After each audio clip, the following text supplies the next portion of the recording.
व्यंजन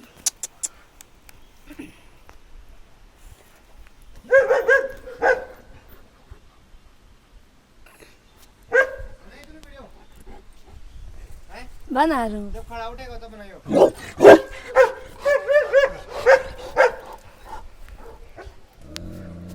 बैठ